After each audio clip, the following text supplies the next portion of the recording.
Hi, welcome back to the workshop for episode 6 of the Rickenbacker 620 12 string build. And this time we're going to kind of carry on where we left off with the neck by getting the headstock done. So having got this all kind of glued up in the last episode and got the carbon fibre rods installed, it's now time to kind of get back onto this headstock and get it how we need it. So the first part of that is going to be cleaning up the top surface. So we'll get that all flushed off and get the angle back to this line here, which is the back of the nut. It's a little bit forward of it at the moment.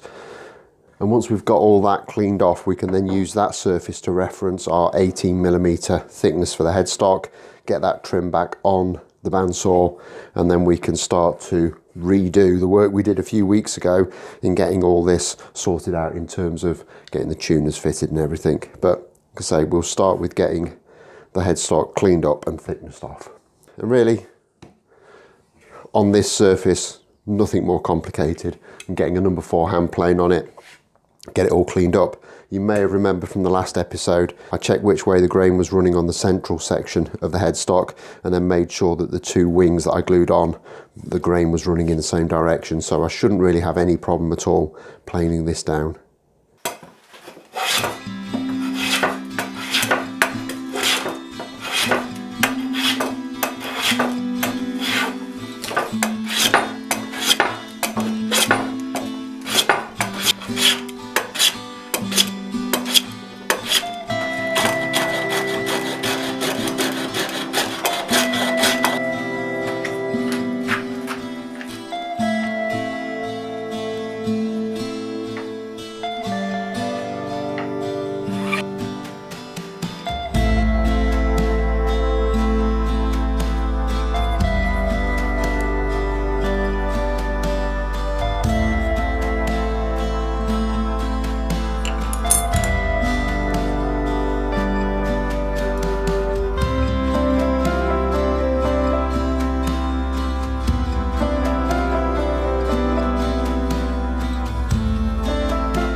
Okay, so there's the front and the rear faces of the headstock sorted out, come together really nicely, not a problem.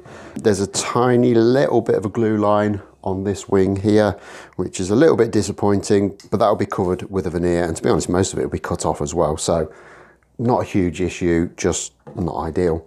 So next up, I'm going to start going back through the process of getting this all drilled out for the tuners, getting the slots cut in, getting it shaped and everything. I'll film it, but I won't go into too much detail. We've seen it all before. So start that process off. We need to get the headstock template attached in the correct position, and then we can drill these tuner holes to act as our locating pins, and we can go from there.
Okay, and there it is, kind of pretty much done for that element.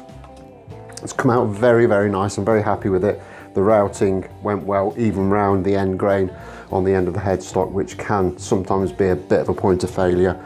So I'm really happy that that's gone quite so well, as you can see there. Just needs a little bit of sanding. It does need a little bit of tidying up on these slots, just with a file or something to make it a bit prettier. And it's a little bit disappointing that we just didn't have another millimetre of maple to play with there, just to get that maple continuing through, but you know, tiny detail. I do have to move this transition back a little bit. I only estimated, so it's not an issue, but it is fouling this tuner here. So we'll just need to move that back a little bit. But other than that, really, really happy with the way that that's gone. And that's probably a good place to leave this end of the neck for now.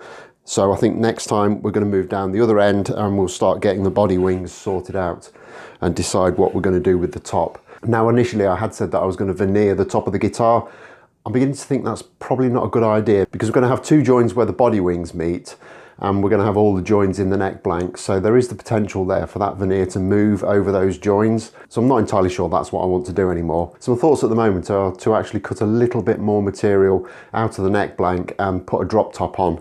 I've got some relatively nice flamey maple, so I think that's probably what I'm going to do with that. And while we're talking of the body end of things, I also said early on in this build that the bridge for these Rickenbackers was like very expensive, and I wasn't really willing to spend that amount of money. Since that time, I've spent quite a bit of time looking at Rickenbackers, watching videos of them and stuff, and I actually think that that bridge looks nice and matches the look of the guitar really well. And also, even though they are expensive, the Rickenbacker style pickups also add to that whole vibe. So I've bitten the bullet and I've made the decision that I'm actually going to spend a little bit more than I otherwise would do on a build and stump up for the actual Rickenbacker bits. That's going to probably at least double the amount of money that I would have spent on those components. But I think in the long run, it will make it a better build, it will make it a better guitar. And ultimately, you know, I'm only ever going to build one of these things, so why don't we just do it right from the outset? And if it costs a little bit more money, so be it. And that's what we'll go with. So that's what's going to be going on in the next video. However, it's just before Christmas now, so I'm going to take a few days out of the workshop, spend a bit of time with the family, enjoy my Christmas, but I'm pretty sure I'll be back before the new year. So as always, like if you've liked, subscribe if you haven't already done so. Have an absolutely amazing Christmas, and I'll see you in a few days' time. Thanks a lot for watching. Bye-bye.